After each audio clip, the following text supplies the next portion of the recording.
We can get started, thank you.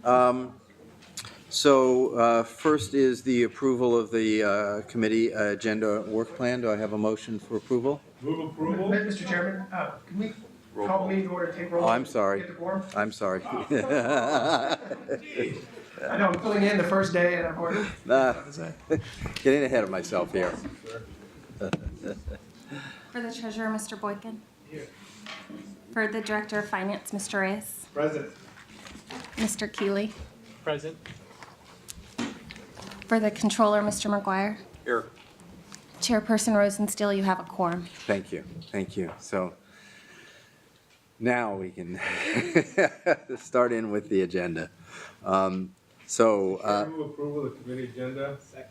All in favor? Aye. So, good. The next two items are consent items that I'd like to pull from consent. The minutes from the last meeting, we're still working on them, and they will be brought back with some additional changes at the next meeting for approval by this committee. And the external QAR corrective action plan, I'd like Mary Ann to give a couple of minutes of introduction as to what they are. It's an information item as well, but I think it would be useful to get a little context. Happy to do so. Good afternoon, committee. Mr. Chairman, I know this item is was identified as consent item, but I'd like to revisit and give you purpose and objectives of a quality assurance review. For context and just for background, under our audit services charter adopted by the board and revisited in February of 2012, audit services is to follow the international standards for the professional practice of internal auditing. It's otherwise known as the IIA standards. Among those requirements is the establishment of a quality assessment and improvement program. That program is designed to evaluate how well audit services is adhering to the IIA standards. I know we're going to have a little conversation later about effective in systems of internal control, but this isn't standards how auditors have an internal control system checking on themselves. There are two parts to that program. One is an annual internal review that audit services conducts, and those results are then communicated back to the committee. The external assurance review is required to be conducted every 5 years, and that external review are peer reviews. They are other audit firms, other auditors who then come in and conduct an assessment external to CalSTRS of how well we are adhering to auditing standards. So the external QAR of audit services was last performed, and the report was issued in May of 2011. The external QAR identified deficiencies, and in September 2011, a detailed corrective action plan was presented to the committee, and staff were directed to report progress on those corrective actions until deficiencies were resolved.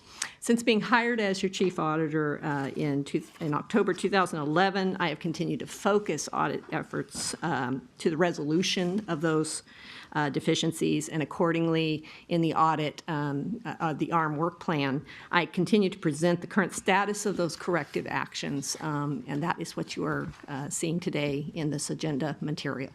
So I'm happy to take any questions. Thank you. Any questions?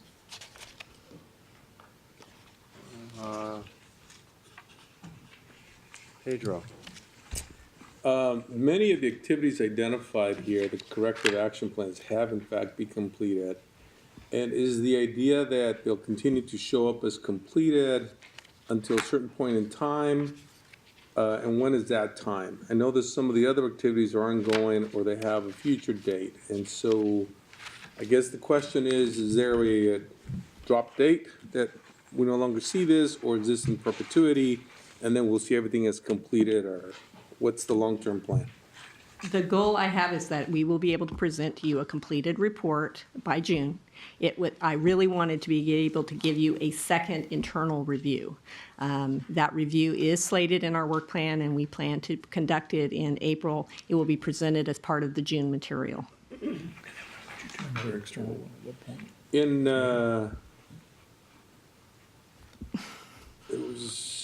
my iPad froze, so I'm trying to recall where I highlighted questions, but I think that takes care of it. Thank you. Any other Difficulties. questions from committee members? Great, well, thank you, Mary Ann, and, Mr. Chairman. oh, I'm sorry, Go ahead. Bob. So just to clarify, I'm to blame for this. My recommendation to the board was that these keep coming back till they're gone, because sometimes things like this can fall off the table. And I didn't want them to fall off the table. I wanted them to sort of be there as reminders until they were all cleared up in the opinion of audits. And so they're going to keep coming back till they're gone, which hopefully looks like, well, we'll see how June goes, but things look good. Things look really good. With respect to the external, I did want to ask the Director of Audits it would be normally scheduled for 2016 for the next external one. And so I was hoping the Director of Audits could just briefly answer when that's planned. You know, my recommendation, certainly by the standards, the timeframe is 5 years.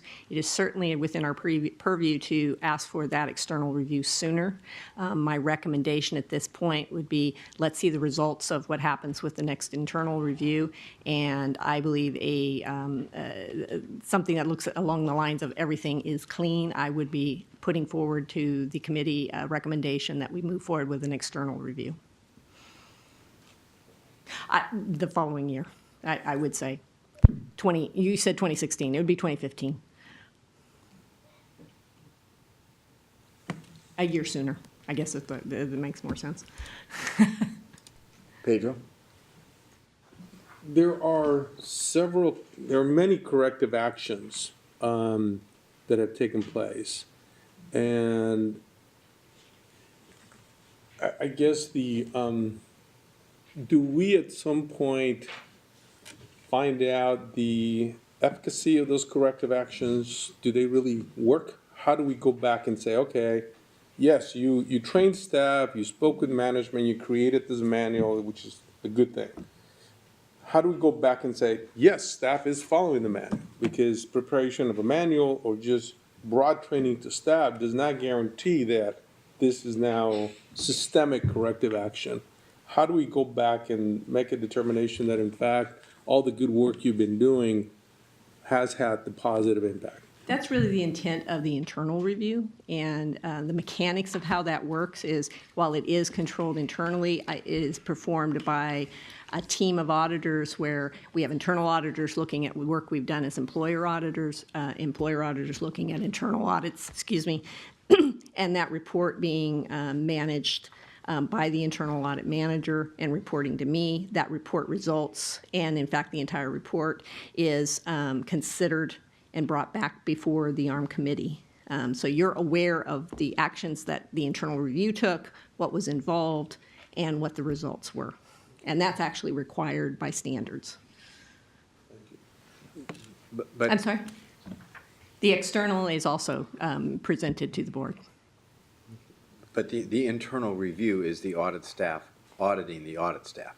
Correct. It's an internal assessment, and that's why the standards say every 5 years that at least go outside and bring back peer review to confirm the adequacy of that action. Okay. Thank you. Anything else from anybody?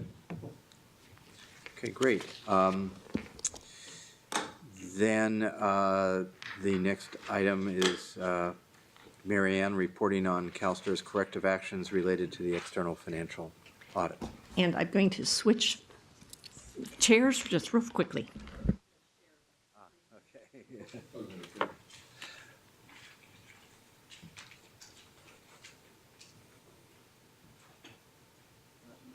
Yes. Forgive me, Yeah. Mr. Chairman. You requested to take 2 items off, just for my own mental accounting, Yeah. you asked to take 2 items off consent, and we talked about one, the external QAR. Did you ask to take the? The minutes as well. Right. We're gonna, the minutes will come back at a later. Oh, a later date, At forgive a me. later meeting. Completely Right, forgive me. right. Yeah. We're working on the minutes and they'll come back. Thank you. Esther?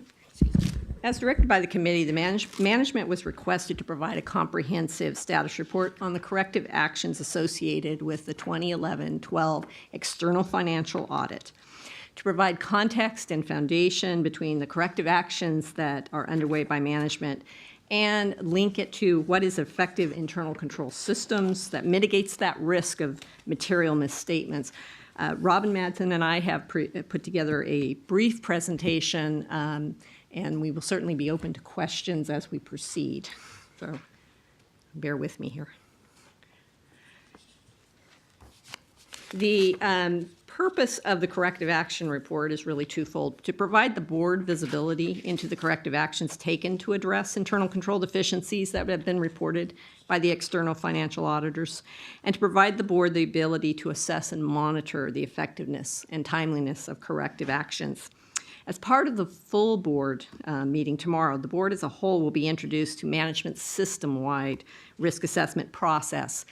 You will find many parallels between that risk assessment process and the feedback from the external auditors and the corrective actions being taken by management to address the external financial findings. So we want to take a few moments to just talk about the fundamental concepts to put it into context. Pretty generally accepted is the COSO definition of what makes an effective system of internal controls. It reduces to an acceptable level the risk of not achieving an objective. The definition emphasizes the direct relationship between internal controls, risk mitigation, and business objectives.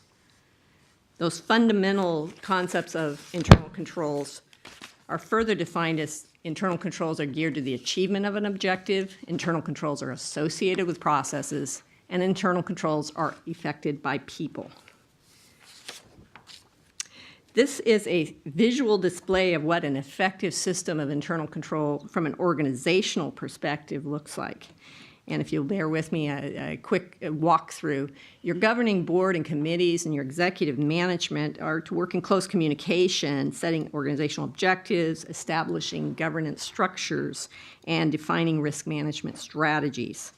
But there are multiple avenues of active communication and feedback that are among the organization. This is an interactive, and an effective system, it's interactive. It's not once and done. It's an ongoing communication. So there are distinct roles that are played in such an organization that add to effectiveness. And those are displayed on this presentation as you've got a box there labeled risk managers. Those are your day-to-day. That's your operational staff and management. They're the meat and potatoes. They're the day-to-day processing. They maintain effective internal controls and processes, and they implement corrective actions and look for process improvements. But an effective system also has another layer, and that's your compliance or oversight functions. These functions can be quality assurance teams within business areas. They can also be separate offices, such as your information security office, your ethics office. They facilitate and act as a level of partially independent assessment, but they report back through executive management to assess how well those controls are functioning and how effective they are. Then you have a third function, and that's where assurance starts to appear, and that's the internal audit function. That is where internal audits, when they are performed in accordance to standards, we are giving a level of assurance not just to executive management, but actually reporting directly to the board about whether or not the internal controls are being as effective as they can, and are they functioning. That's to retain that independence. That's where it's important. Internal auditors, we're not in there designing the controls that we turn around and audit. That would create a conflict. But we are, in fact, giving you some feedback as to whether or not, and executive management, whether or not those controls systems are actually functioning as effectively as they should. And then there's a fourth level, and that is the external auditors and or regulators. They also provide feedback. And so CROW's reports to you as the financial auditor are part of that feedback loop that says they're also looking at it and giving a level of assurance, but also reporting back where there are deficiencies. So, and although this really has focused, this item focuses on the feedback that we got from Crow around our system of internal controls as related to financial statement preparation, so it's our financial results. I want to give you the broader perspective that we are assimilating this feedback throughout the organization through all kinds of risk management techniques and identifying business objectives at a very broad base, from the mailroom through accounting in my shop, through investment accounting, through investments. So it's a broad perspective, broader than is necessary for financial reporting. And the reason we want to talk about this is just to let you know that we're assimilating it at that enterprise level. And I think that's important. So whereas Crow Horwath may have pointed out particular deficiencies that are related to our financial statement preparation, we as an organization want to demonstrate that we have a clear understanding of the importance of this control framework for operations as a whole.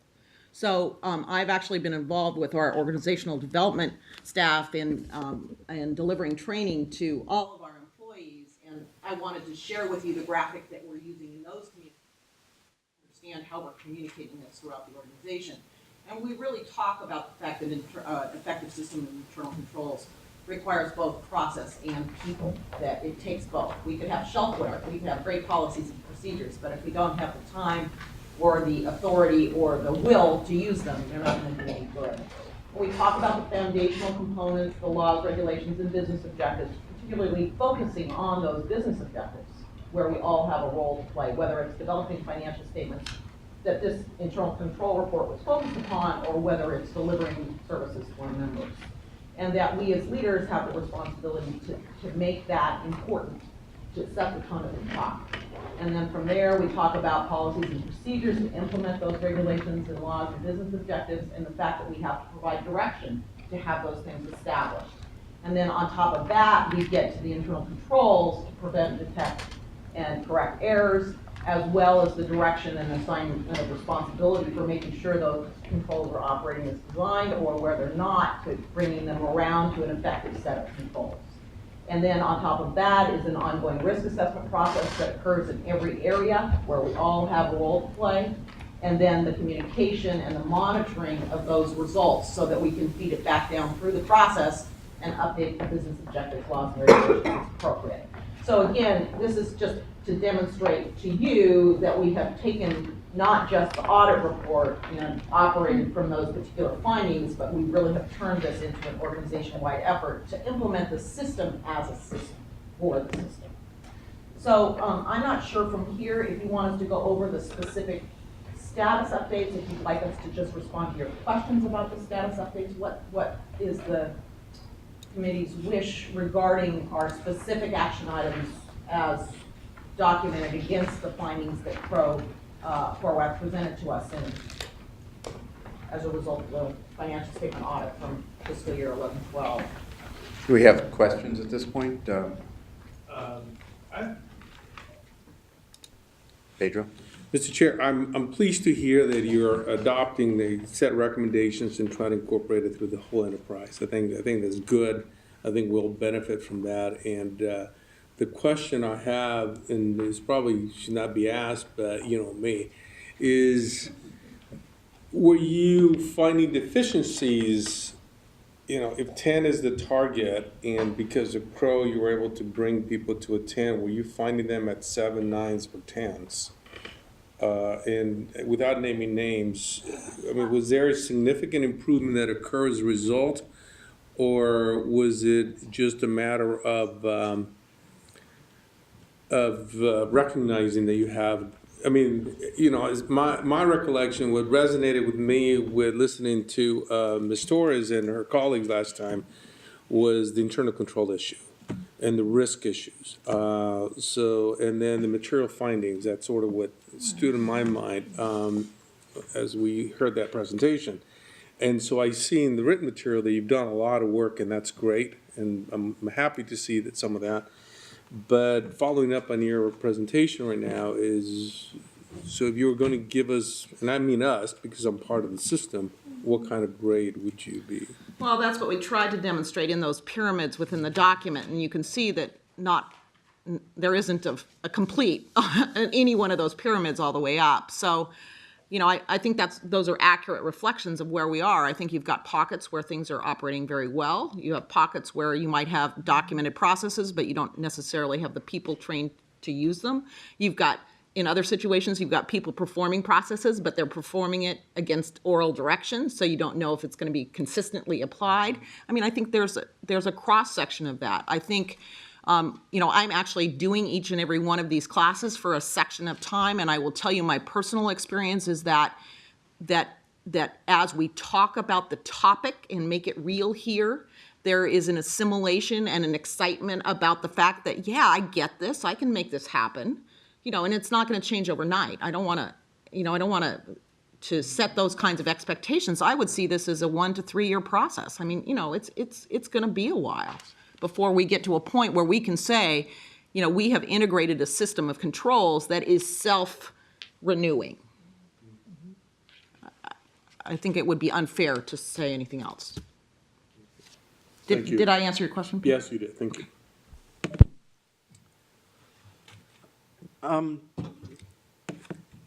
So this graphic representation of what you're bringing throughout the organization, I'm trying to, is that something that if implemented, Crow would think has solved the problems that they have identified? Is this something that you have worked with Crow on? Because I think it's the most immediate thing, I think, for, at least my opinion, for us to make sure as a committee that we provide oversight on is that the material weaknesses are addressed. And so I'm wondering if you could kind of connect the two and give us some sense as to how the progress is being made towards addressing the material weaknesses. Well, I think this particular slide is really set against that material weakness in the entity level control environment. But again, it's focused on financial reporting. So that's that first material weakness in the control environment overall. So do we understand when we're asked questions about what we do and the accuracy of our information, what our responsibilities are around that? And do we have mitigations in place to reduce the risk of significant error that we can't find or correct in time? So that's where this slide comes into play. It's that system of controls for the entity level. It doesn't address the material weakness in financial reporting, and it doesn't specifically target data integrity or the information systems. There, you'll see more specific mitigations at that detail level. Certainly, there are macro level actions that we're taking in this organization. So on financial reporting, the fact that we've gotten a financial system in place, that's a step. It'll take us a while to learn how to use it, but that's certainly a significant step. In terms of the data integrity issues, what we've already done with the employers and continue to do with the employers, and then our plan to replace the pension administration system and again have an automated environment for that's a significant effort tied to that particular material weakness. And then on the security over financially significant systems, and pardon me if I'm paraphrasing, I don't know, I know I don't have exactly the right words, but again, the issues there were around how are we monitoring security? How are we ensuring that access is appropriate? How do we keep that current? And again, we have activities going to help mitigate those risks. So, I certainly can't speak for Crow. In conversations that I've had with them around the financial reporting process in particular, I think this is the riskiest year. And I'll continue to believe that because we are currently going through the process of learning something completely new.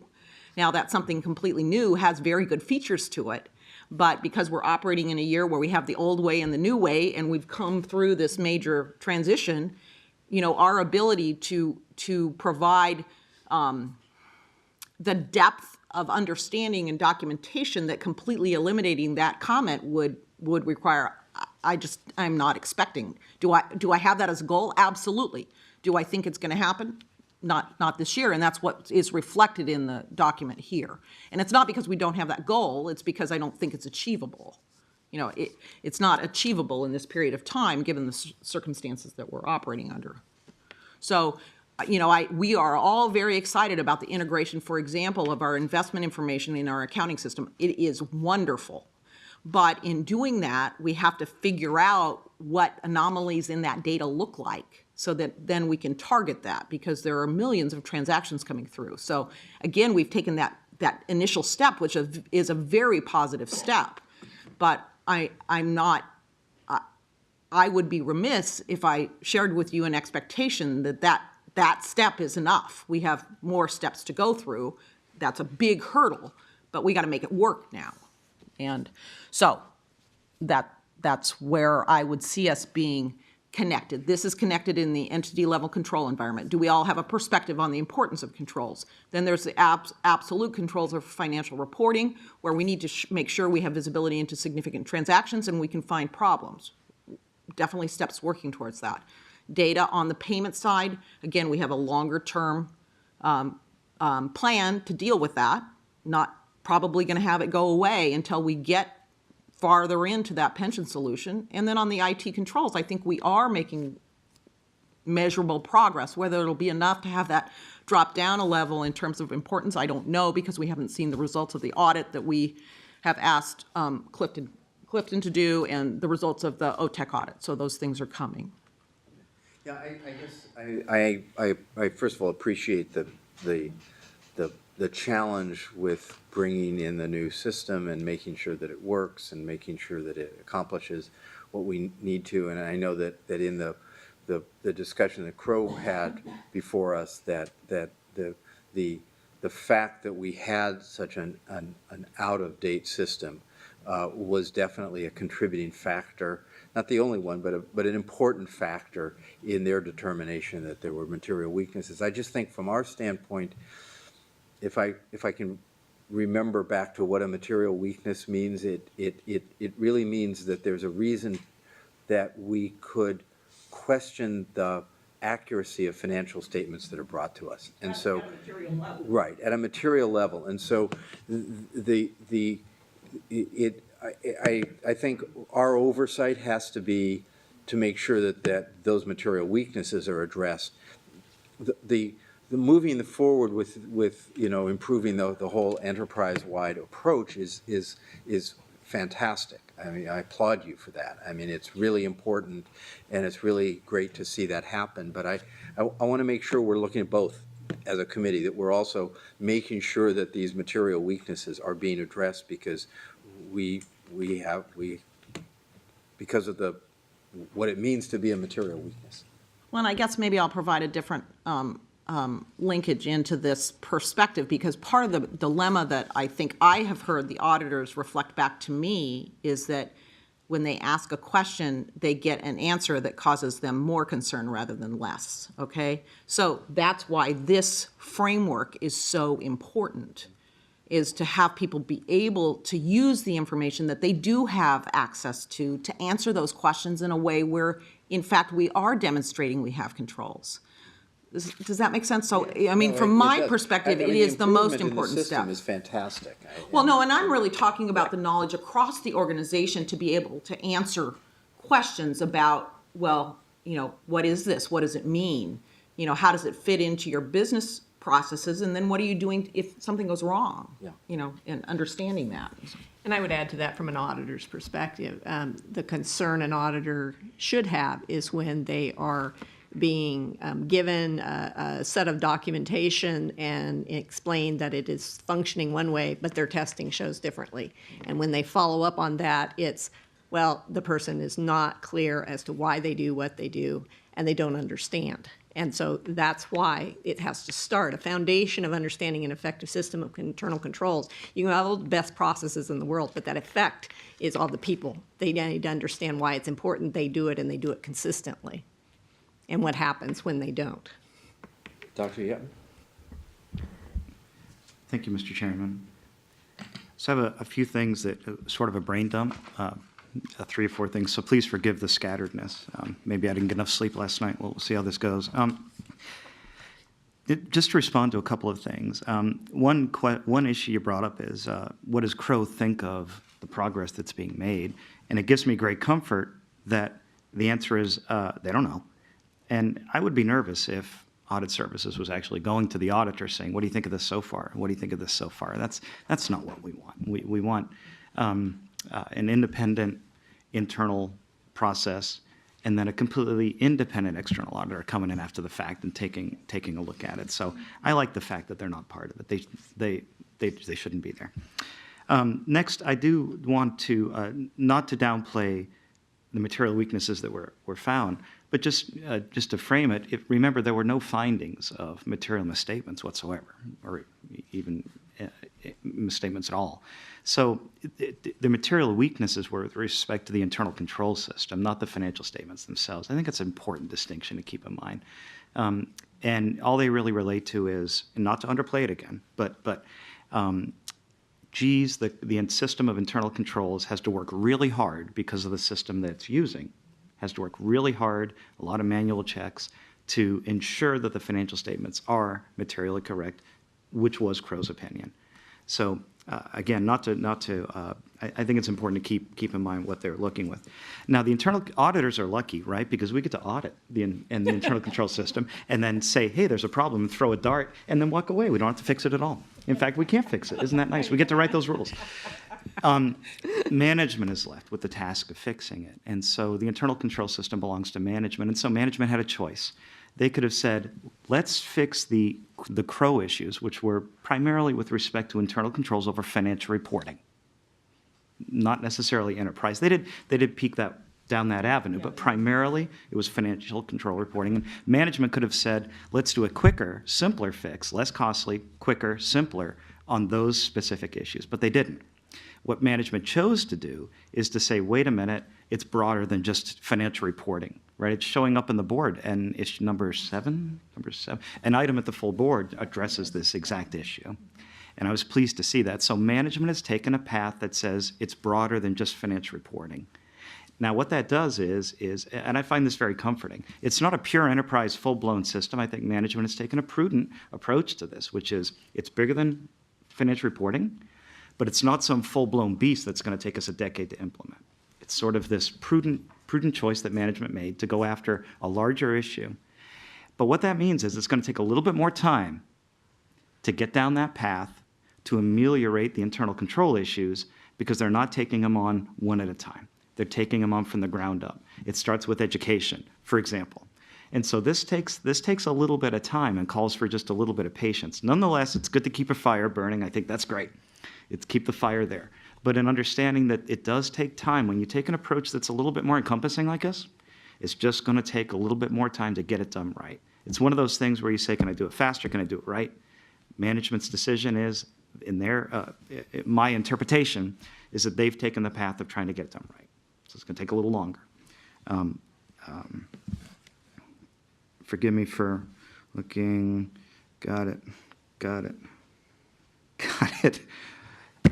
You meant, so one issue that you didn't talk about, Robin, was recently, for example, the successes come and they're celebrated in-house. They're not communicated with the board. They just put up a slide. But there recently was a success with the financial reporting system. Why don't you take 15 seconds and just, I don't know, Say something about the people that work so hard to pull that off. I think we're still numb. So, yeah, it's pretty amazing. And it's exciting, and we are learning, and we will continue to learn, but it was definitely, January was a very, very busy month. We worked every day from the 2nd to the 31st, and it was through a lot of effort and lifting that we got data converted, and we're still working on the backlog. We basically went dark in January, so we have to catch back up. And I've got a lot of. Tell them what you did. Oh. Well, the enterprise resource planning system went live, right? Yes. Yeah, thank you. Thank you. I forget about that. It's hard to remember what you live, you know. So yeah, it is providing a whole different way for us to think. You know, to have a budget as a control and integrate with our spending that comes through the procurement processes, and then to see those results in the financial statements. So it's a very exciting change to be participating in, and it's thanks to the hard work of many, many, many people. So. I think I probably speak on behalf of this committee and others that is just fantastic news, and congratulations for a job well done And it was really gratifying to get a couple of emails about, well, we think we're going to go live, and then we've gone live and it worked, and that's really, really wonderful, because I know it's going to be a very important development within the organization, and I think probably can make all of us, including this committee, sleep a little bit better at night that it's now up and running and working. So thank you very much, and congratulations. Did you have any? Can I ask then one question following up on what you said previously? So if this is going to take, what you said makes sense, and I understand the idea of rather than just going to the very specific things that Crow mentioned, trying to get more to the organizational root of why there were problems and figure out a system that's going to be more effective, but that it therefore may take a little longer to address the material weaknesses. How does this committee then provide oversight to make sure we are moving in that direction? I mean, I mean, are we gonna get another report from Crow next year then that these are material weaknesses and we should just calm down and not worry about it? Or how do we get the comfort, if it's going to take longer, that the progress is being made? I think we're trying to figure it out. Well, You do what you're doing, which is you bring these people up to the front and you ask them questions. And where are we with this? Where is it going? What measurable things have happened? Where are we going? Do you see an end to this path? Keep on it. That's my advice to you, is to the board, is to keep on it. Keep bringing them up here. Drag them up here and ask them these questions, and ask what progress has been made, and where the light is at the end of that tunnel eventually. What Crow will say at the end of the audit, nobody knows. They'll do a good audit, and it's possible that you'll see some things again. Given the approach management's taken, that wouldn't be a surprise. Wouldn't surprise me at all, but who knows? We'll see. But keep doing what you're doing. I believe that's the obligation you have. We will, if you can keep helping us do it. Pedro. First of all, like I said earlier, I'm glad that you're doing this throughout the enterprise, and I'm glad that you're doing the educational piece. Because as I look at ARM 35, and we look at item 2 that says establish manual override policy, and the assumption I have is that we had a policy, and perhaps not as as strong as we have now, but the critical part is again making sure staff follows it. And so that's the educational piece that needs to occur. And so I'm glad you're doing this sessions, because we can write all the policy manuals in the world, and unless staff sort of gets it, embraces it, and owns it, we end up in the same place. And to your point, Mr. Chair, I think that because of the window of where the audit will occur, we will have some audit findings, and it's going to be during that transition that we're going to be fixing some of those same audit findings that will be picked up. And that's just going to be the nature. And management could have taken the task and addressed those findings that Crow raised, and then address the new findings under the new program that they focus on next year. But I like the comprehensive look and saying, what can we learn from this, and what can we adapt across? And I think that's the right direction to go. So the timelines are we're not going to have 100% of the audit, but I think hopefully whatever they focus on, we will do much better than we would have otherwise. So thank you. Great. Any other questions? Wonderful. Thank you very much for that presentation. But we're back to Marianne again. She's changing seats again? Okay. And now, so the fiscal year 2012 to 14 audit plan progress report and audit results. Thank you. The purpose of this audit plan, excuse me, I'm getting my notes. We are under our IIA standards again, and Audit Services Charter, tasked with periodically informing you of the status of our audit plan and any changes. Under the current audit charter, Audit Services is tasked with performing audits of internal operational areas, and we call those the internal audits, as well as audits of reporting employers, and those we refer to as employer audits.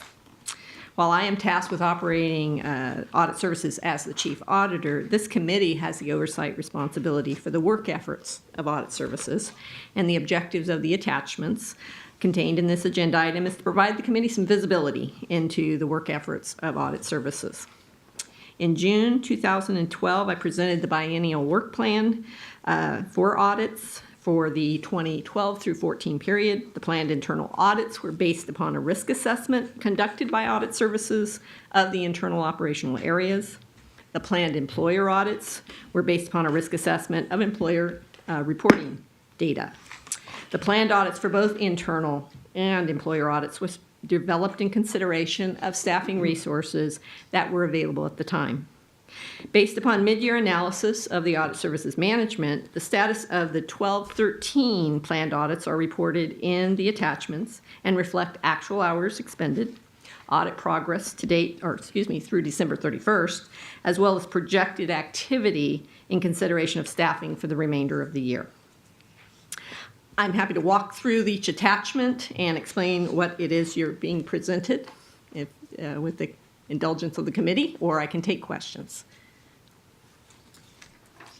I'm assuming we all read it? Yes. I think we have, so I think we can just turn to questions. Okay. So, Pedro. Surprise, surprise. No, I'm assuming we all read it. I guess the question I have is, as I look at the list, is there any priority order on what you have? Because I look at stuff like on the review of service retirement benefit process that you requested 1,500 hours. To date, you have 0 hours, and I'm assuming that you're going to use half of what you requested for the remaining of the year, which makes sense.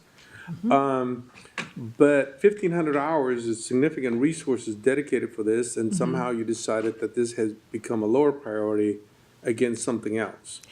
And because that's what you have 0 hours. If it were a high priority, you probably could have spent the entire 1,500 hours by now and be asking for more. So as board members, when we look at the list of where you're requesting the hours, and there's several of 1,500 hours, I look at review survivor benefits, you requested 1,500, you've used 2 hours so far, and so forth. How do we know when you identify this, what you identified as a priority, and how those priorities, so we can understand how those priorities change mid-year? Thank you for asking that. When we start the planning process, and again, this is a plan that started back last April, so we could present it in June. So we considered all the risk assessment and the operational areas, and we create the list. We truly are using our best judgment as to what we know collectively as a management team about that particular area, but certainly until we start the audit, we may or may not have hit it on the nail on the head. Is it 1,000 hours? Is it 500 hours? Is it 2,000 hours? So it's a plan. As we have staff available, we have an obligation under standards to consider the staffing resource that is needed for that type of assignment, as well as what's available to us. So we are constantly in motion. So when we start an audit, there is the plan, there is what's happening as we're conducting the audit, and in fact, what we're finding. So if there are no findings, audits are done sooner. If there are significant issues, it takes more time to ensure that we fully develop that finding, consult with management, make sure we review and consider all evidence. So what I'm trying to say is there's a priority list we start with, but there's always, it comes and goes by what's available. So a staff, if I lose a staff person, for instance, that person had been planned for in some sense back to that work plan.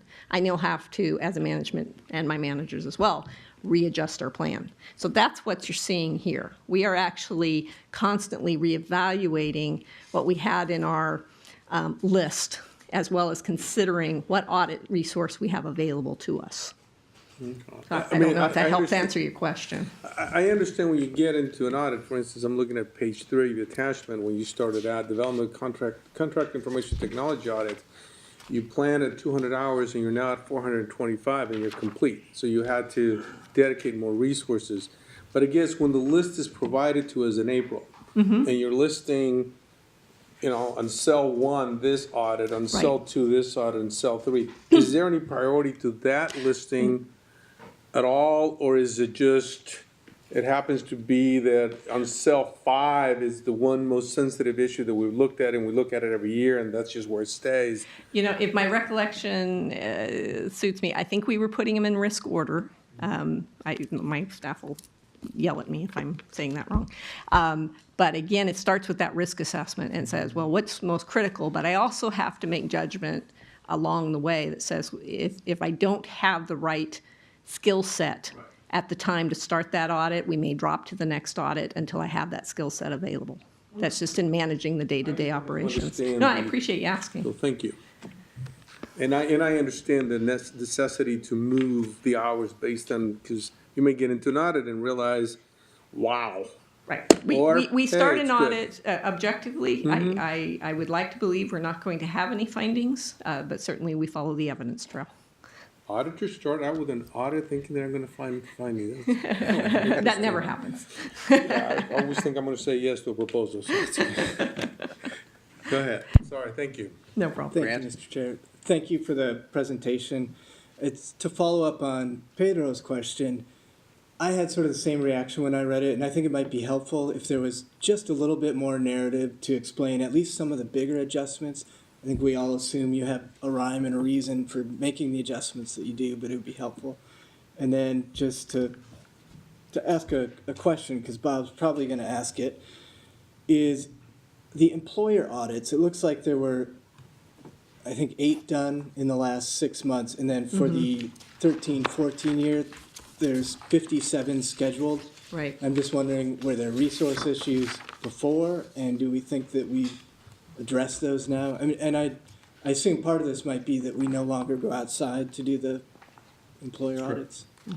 A couple of things that are presented and I want to explain is that, again, we start the plan with, we had staff available, we had vacancies. And without a person, we can't start the audits.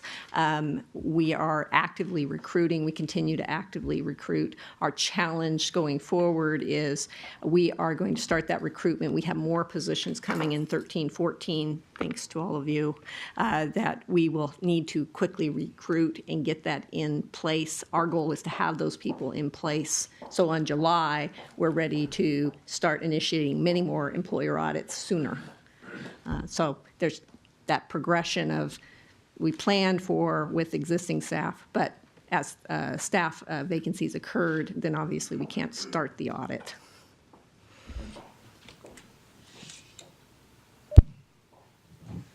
I have one question then. So, looking at the status of the audit reports, the follow-up on the audit reports from prior years, one of them is the ethics compliance program audit, and I'm just wondering because that was dated June of 2010, so it's 2.5 years ago, and there were 5 findings. 3 are partially resolved and 2 are unresolved. I'm wondering what should our expectation be as to how quickly audit findings are resolved? I'm sure that it's not, the same in every case. It depends on how, what the challenge is to address that. Right. But 2.5 years with that progress sounds to me like, we've got a problem that's been out there for quite a while, and I understand that the general counsel's office has some staff vacancies now, and that might affect it. But just can we get some idea about how we're going to make how we are going to resolve those issues and when? When we start an audit process and we discuss with management that we have findings, one of the criteria, one of the evaluations we make is that management response. Are they agreeing with us? And then what is their action plan going to be? That action plan, when it is similar to the situation I was just describing for myself, management has assessed the situation and puts in and says, well, we believe we can address this by this point in time. The intent of a follow-up is, and that also is in the standards, is to keep management accountable for what they say they are going to do and to bring that information back before the board. And there is always the option within auditing that says management may choose to accept risk, but if they are indicating they are going to take an action, it's an obligation of the auditor to continue to follow, to say whatever happened to that and bring that back to the board. In terms of the specifics associated with the situation with the ethics compliance, I don't know, John, if you want to respond on behalf of the legal office. I can. Thank you, Mr. Chairman. And as you put it, we have had some turnover. I introduced you before the meeting to Jill Lukens, who's the new ethics and compliance attorney. Can you stand up just real quick? Today's her first day on the job.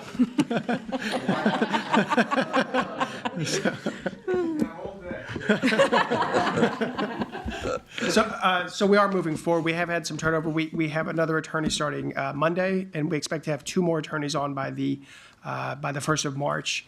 As Mary Ann's Max, as she said, in the budget that starts July 1st, we have another attorney position coming in as well to assist with all this. So we are making progress. It is slow, but I can assure you there are things going on. So it's been mostly just a question of allocating the staff resources to get it done? Correct. Okay. Correct. Okay, well, we'll look forward to continuing to hear about progress on that then. Thank you. Wait for the new person under the bus there, Tom. Okay, so I think, I'm sorry, Dr. Yetman, of course. Thank you, Mr. Chairman. I have 2 questions for Director of Audit Services. Just go one at a time. Sure. You going to get to 32? I'm sorry? Are you going to get to 32? That is our work plan. Do you think you'll get to 32? I would like to believe we will. I also would hope that I keep all the staff I have. So you think it's a realistic expectation? We've consulted it within our management team. We think it's within our capability to do so. Fair enough. My second question is with respect to a particular audit, the Budget Buster, City College, San Francisco. My only issue there is to ask was there something endemic to San Francisco City College, or was there something specific to city colleges in general that caused the extension of the budget? I'm just thinking of how this might impact a future risk assessment.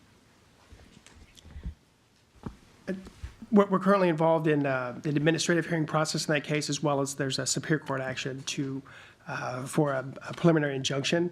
So I wouldn't want to say anything in front of the committee yet about anything that's substantive about that case, just because the ex parte rule, they may be called upon as members of the appeals committee or to hear the appeal themselves. So anything that would affect kind of down the road their judgment on that, I would ask that they not be included in that conversation. Thank you.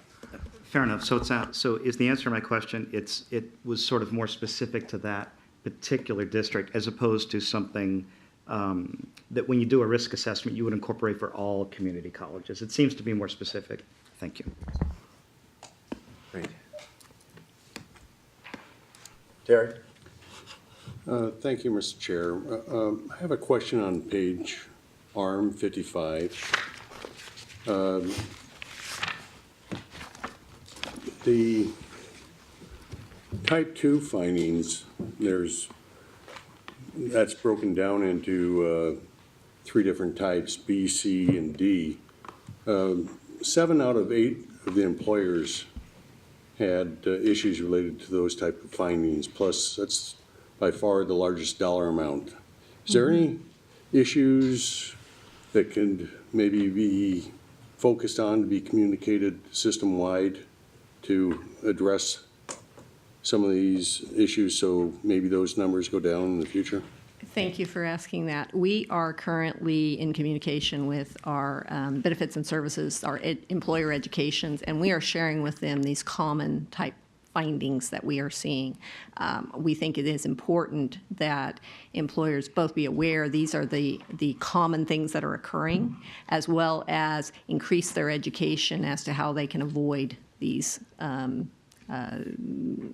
problems from occurring. So yes, we do see systemic, common type issues that we are seeing, and we've now instituted a mechanism, and I think it's actually brought out in the corrective actions as well. There's more dialogue between audit services, compensation review unit, and our education and raising awareness to the employer community that these are the problems that we're finding. All right, thank you. Yes, Dr. Yatman. Forgive me real quick. Did Kelseyville get a nice letter?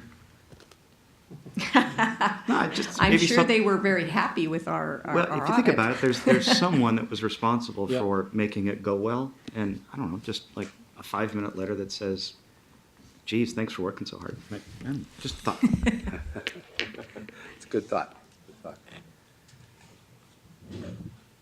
Okay. Thank you. So now, back to Mary Ann, Audit Director's update. I'm going to make it short and sweet. I think my update was all of the presentation that I just made. So I will say, draw attention though, that we have hired filled 3 of our positions, and we are actively recruiting right now to fill the remaining 4 positions that I have. And yes, that is a broadcast I'm kind of making out to the general public. Great. But thank you. Any other questions then for Mary Ann? Okay, thank you. All right. So, review of information requests. Did we have any information requests?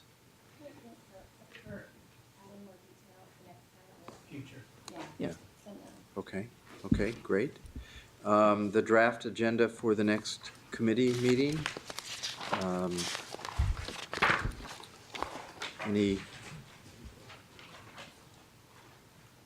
comments on that? Pedro?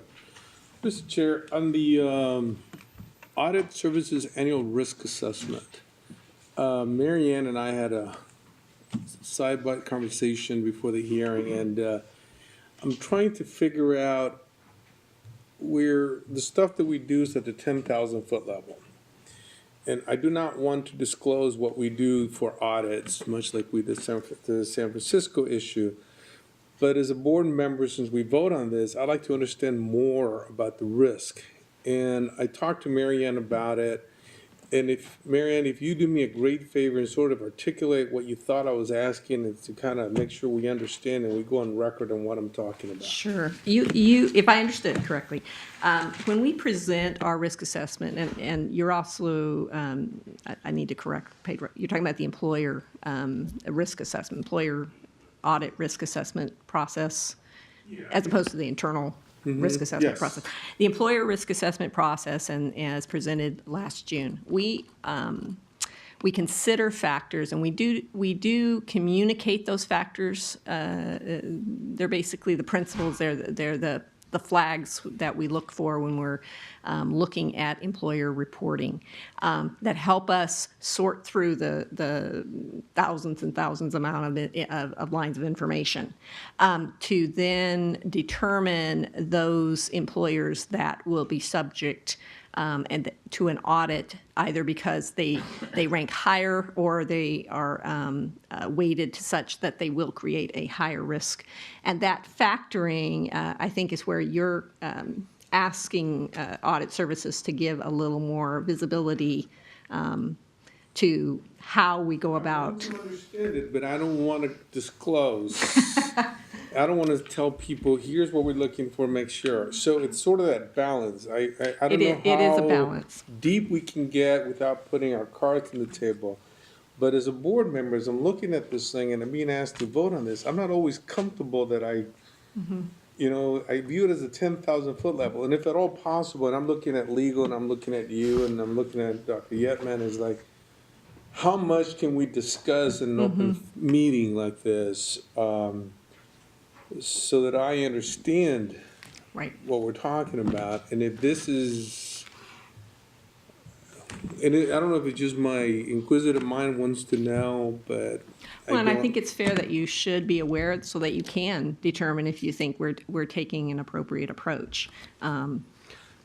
We'd certainly be happy to work with Marianne and her staff and with Dr. Right. Yetman as well I mean, as Marianne said, you guys have the right to know exactly what it is before you vote on it. So certainly in general terms, nothing specific, we can make it so you can How understand. level, you know, at the 10,000 foot level, how far down can we go? I don't want to get into the weeds. I don't want to Exactly. get it, 5,000, but at some level, we can get a little bit better, for me anyway, better grasp of what we're talking about. But if I'm the only one, we can do it as a sidebar and we can just stay with what we are. So I'll defer to the rest of my board members and Dr. Yetman to see how far off base I am on this request. Okay. Yeah, I think it sounds like a great idea. So would that be incorporated then into that information item on It audit would, services? it would. That is the point where That's we the bring place that to- forward to the board, so. Okay, We great. certainly do so. Okay, so we'll expect to see that as part of that report. Wonderful. Thank you. Any other comments on the agenda for next time? Okay, so, opportunity for the public. Any comments from anybody? Public? Okay. Well, seeing none, then I think that covers it, and we're adjourned. Thank you, everybody.